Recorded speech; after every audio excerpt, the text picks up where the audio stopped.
Riverside Healthcare puts the health and wellness information you need well within reach. Welcome back to the Well Within Reach podcast. I'm your host, Helen Dandurand, and today I'm going to be joined by Caitlin Garstkiewicz, Riverside Behavioral Health School Liaison, to talk about stress management. Healthcare can be confusing, but thanks to your My Riverside MyChart, you can easily manage not only your care, but your family's as well.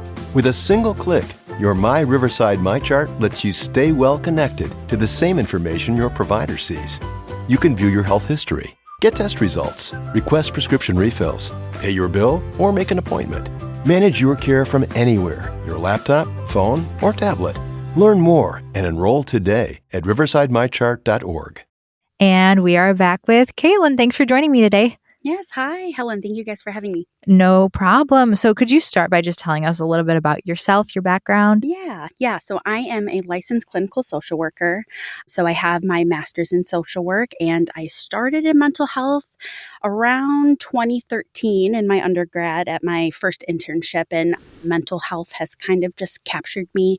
Always kind of knew I wanted to work in the helping field. So I have been here for a minute. At Riverside, I work as a behavioral health school liaison, and I just joined in December. So I'm very happy to be here, and it's been great as Awesome. a hospital school liaison. Well, great. So it sounds like you're very qualified to talk to us about this Yeah. topic.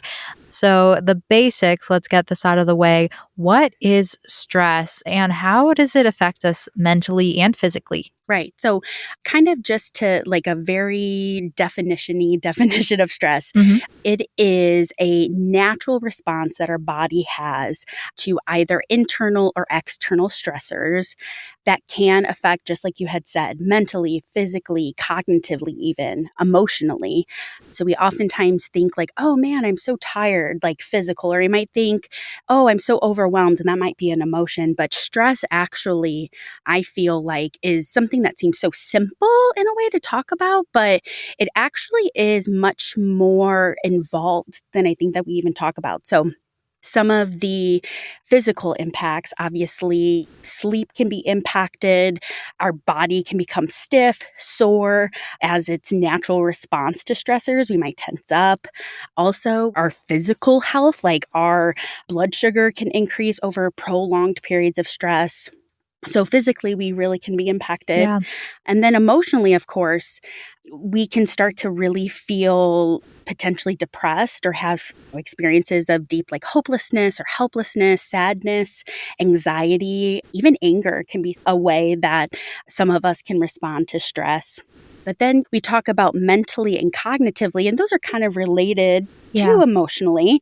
But cognitively really is we can start having brain fog after prolonged periods of stress, have difficulty finding words, have difficulty with our normal routine. So it really is like a full body experience, and it's important to pay attention to. Yeah, definitely. I mean, I think a lot of those things kind of just sound like what folks would attribute to, oh yeah, I'm just getting older. I guess this is what it is to be an adult. And it's good to kind of take stock in those things and to make sure you're taking care of yourself, right? Yeah, absolutely. So I've heard before, I remember this in like high school health class, there's good stressors and there's bad stressors. Can you explain kind of the difference and how to recognize those in our lives? Yeah.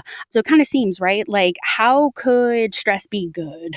But there's definitely stress in even our good things. So good stress would be those things, the stress related to things that ultimately are positive, that we want, that we enjoy. So like planning a vacation, planning a wedding, right?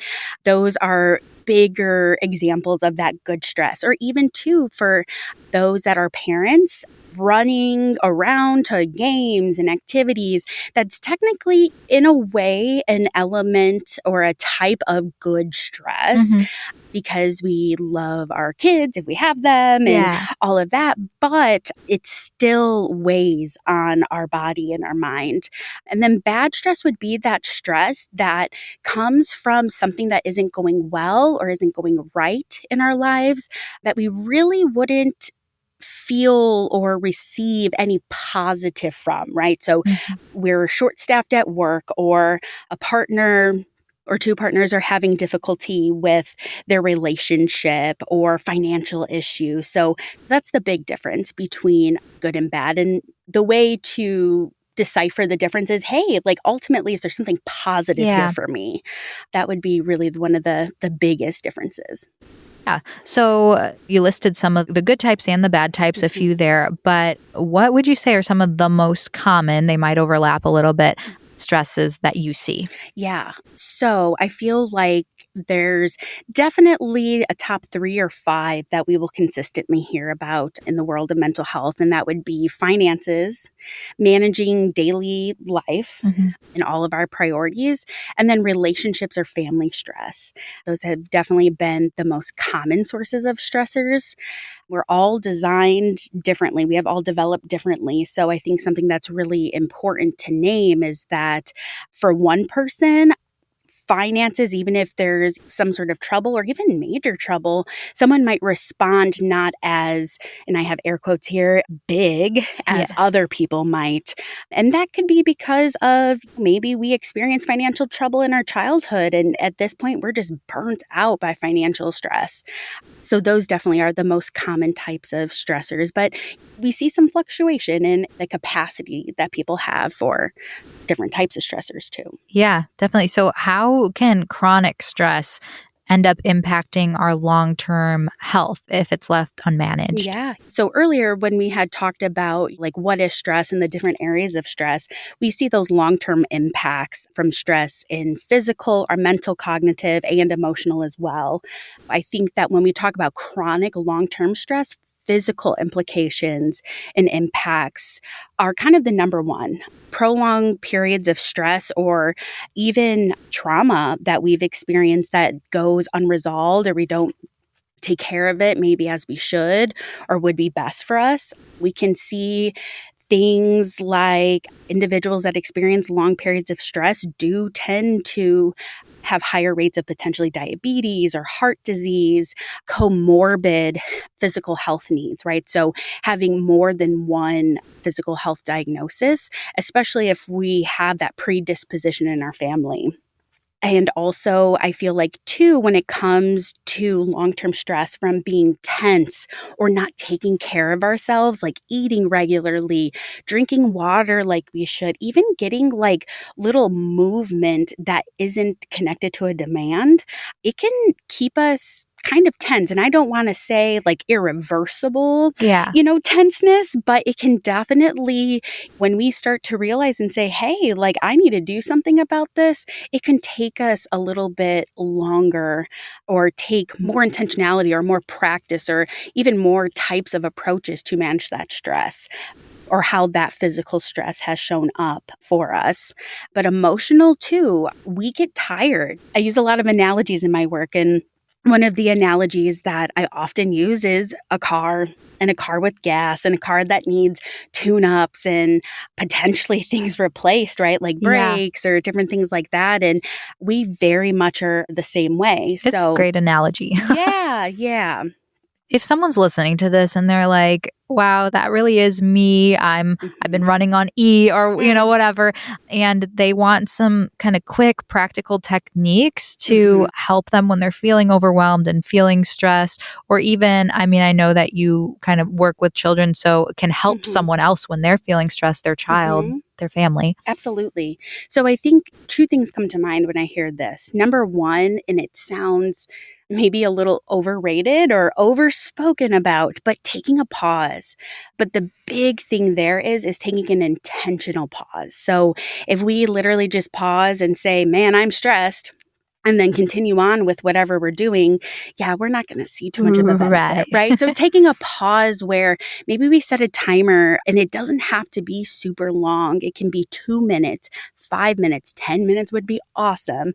But even 2 minutes by taking a pause and just disconnecting from the stressor or from that current moment just for a minute and maybe really being in your environment and noticing like, oh, I love the way my office looks, or oh, I should really freshen this up. Maybe that could help my environment, or daydream a little bit. But I also say our mind and our body is so deeply connected that deep breaths. So just inhaling at least for 5 seconds, exhaling for the same amount, Mhm. but doing it consistently and over again is really helpful. So taking that pause, I will say, and I'm even one of those too, like with my own mental health needs, that sometimes I would get a little frustrated when people say like, just take a pause or just take a breath or things like that. And it's not, are we going to have an automatic, we're back to 100%?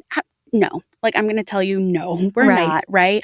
But research has shown us consistently that deep breath, mindfulness, even in short periods of time, are going to help us detach from that stress for just a moment to try to get our body a little bit more regulated.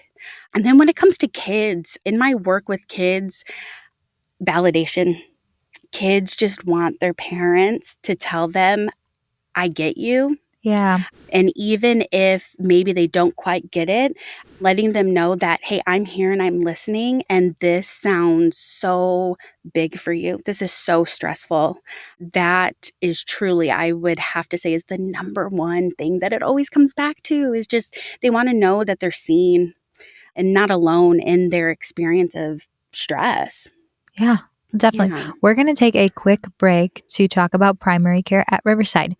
Consistency is being able to count on someone to be there when you need them. At Riverside Healthcare, your primary care provider is dedicated to being in your corner, helping you and your family stay healthy and thrive. Find the right primary care provider for you at myrhc.net/accepting new. From annual screenings to well checks and everything in between, having a primary care provider that you can trust makes all the difference. And we are back. Can you talk a little bit about the connection between sleep and stress and how to break maybe like a poor cycle of sleep that can be caused by that? Yeah. So sleep and stress, they go hand in hand. And unfortunately, it's that two-way relationship in that the higher our stress, the more likely our sleep is going to be impacted, and vice versa. If our sleep is impacted, the more likely we're going to be stressed. So it can be very tricky. And quite honestly, I would say can be really a big challenge for people. We can really feel helpless when we have difficulty sleeping. And it kind of becomes like an element of desperation in there, right, for rest. So I think a really important or helpful way to try to improve our sleep, especially when we're stressed, is making sure that we have a transition time between when our day comes to an end at work or comes to an end in regards for those that have children. So, okay, all the activities are done, we're in for the night. Try to have some sort of transition activity or intention. So this could be literally sitting in your car in the driveway for 5 minutes before you go inside and really be intentional and almost like visualize maybe, okay, I'm putting my work self or my running around self away for the night. I am home now, being really present, noticing that transition. But I also think too, closer to bedtime, try to have some mind clearing time. So there's probably people that are like, oh my gosh, I hear this all the time. I'm kind of tired of hearing it, but it just is so true. So at least 30 minutes before bed, try to be off of your phone. Try to not work on whether it's coursework or our work or any maybe chores like for kids or adults. Try to really have that at least 30 minutes before bed be a sacred time for you. The phone thing is definitely tough, I think, for many people, for me, definitely. But I have noticed I've been kind of into like a night routine of tea, and I'll sit down, I'll have my cup of tea, and it is kind of a moment where I'm like, whoa, hard reset. I feel kind of chill right now, you know? So it's really great. Absolutely. It is great. And I think it does help with like getting ready for that bedtime kind of moment. Absolutely. Yeah. So what role do relationships and social support kind of play with managing stress that you've seen? Yeah. When I had seen that was one of the questions that we would probably connect on, I was both excited and also my instant response was, it has everything to do, right? And again, kind of connected to sleep, our relationships and social supports and stress can potentially be a two-way street, which can be frustrating and can definitely impact like our mood overall, right? And if we have a longer term challenge with our mental health or any sort of sadness or anxiety. But having positive relationships and consistent social supports, and not even just the, okay, I have my built-in biological family, but really supports that speak to us, that are supportive, like in our essence, is really important. So it is a very difficult thing sometimes to bring attention to if we do have relationships that are stressful or are harming us in some way. But definitely prioritizing the relationships when we feel a little bit more maybe balanced or at a better baseline when it comes to stress, because it can be hard. Like, we oftentimes want to isolate when we're stressed. And so we need a balance. We need a balance of engaging and socializing and utilizing those supports. But then also, too, like, we do need to make sure that we're connecting with ourselves and slowing down. So one thing maybe to keep in mind when it comes to relationships and stress, and especially if they can kind of be one and the same at times, is just remember that things aren't permanent. If you have to take a step back from either a relationship completely or take a step back just a little bit, right? Like, okay, I'm going to be off my phone a little bit more, or okay, I have a weekly call with my best friend and I really need to prioritize myself. Just remember that things don't have to be permanent. Yeah. And just listen to yourself.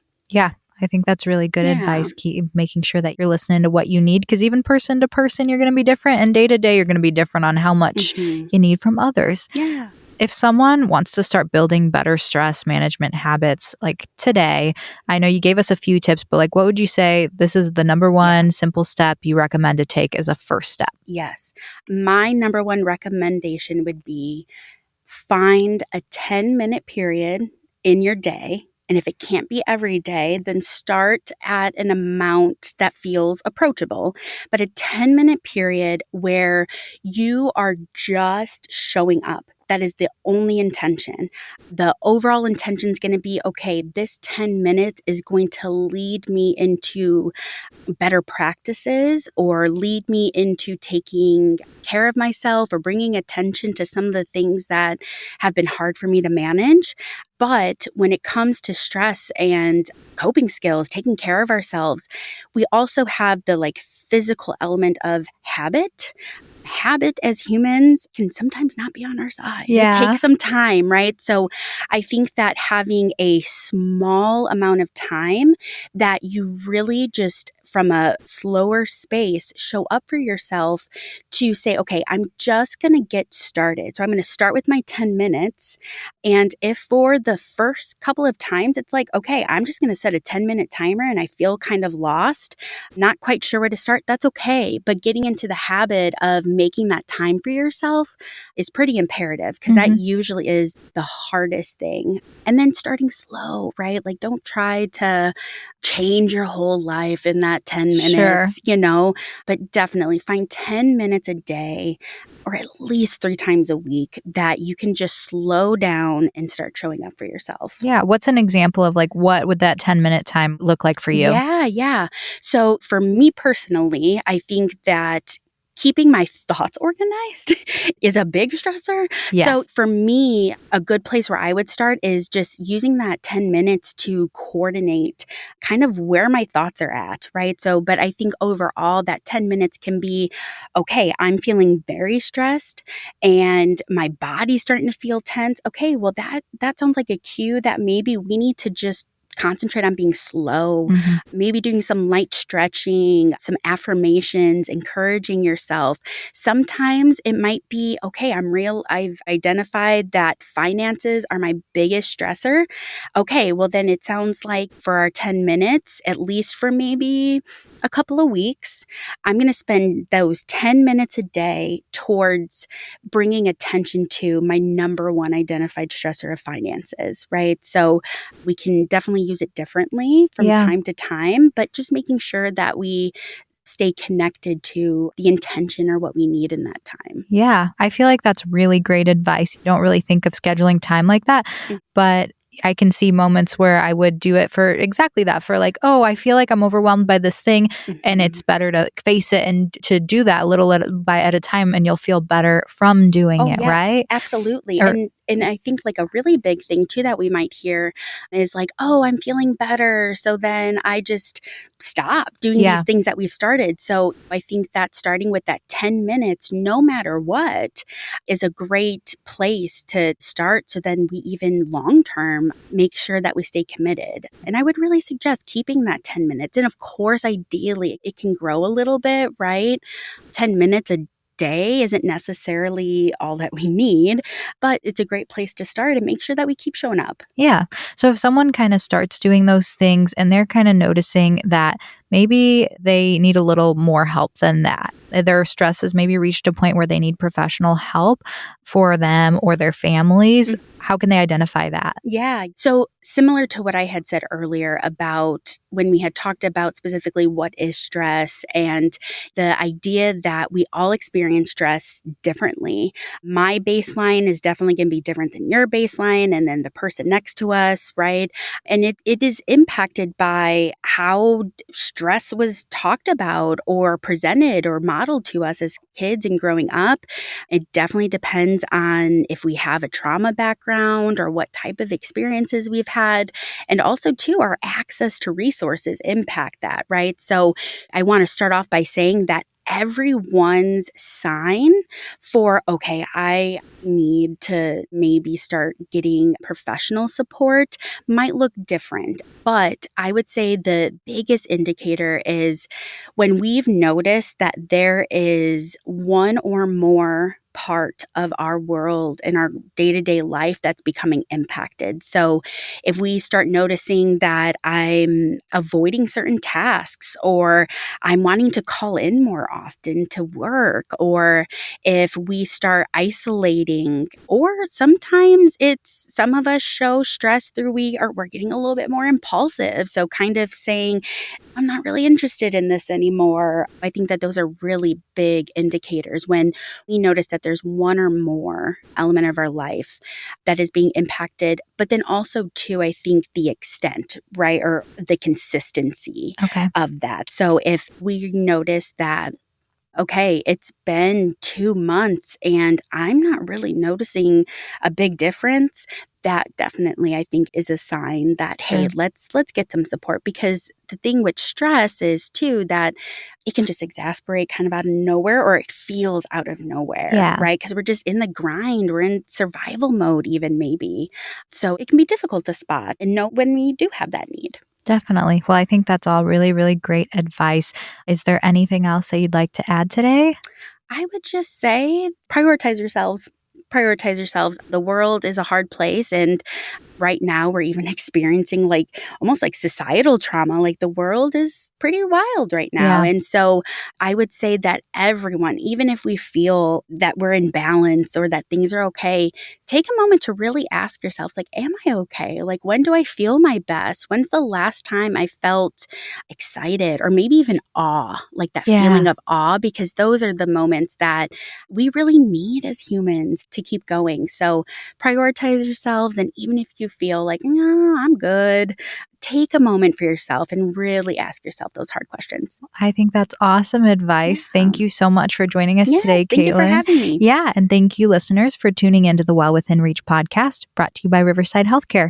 For more information, visit riversidehealthcare.org.